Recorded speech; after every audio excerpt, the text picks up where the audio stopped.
You have 1 minute message.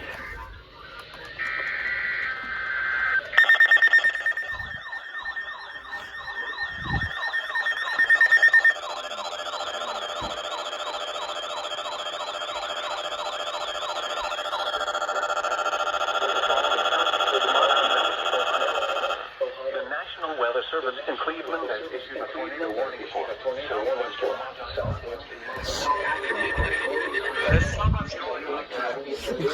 7:23 p.m. Eastern Daylight Time. A severe thunderstorm capable of producing a tornado was located over Lodi, or 11 miles southwest of Medina, moving north at 20 miles per hour.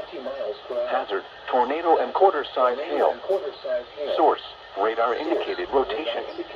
Impact: flying debris will be dangerous to those caught without shelter. Mobile homes will be damaged or destroyed. Damage to roofs, windows, and vehicles will occur. Tree damage is likely. This dangerous storm will be near Lodi around 7:30 p.m. Eastern Daylight Time. Other locations impacted by this tornadic thunderstorm include Westfield Center and Burbank.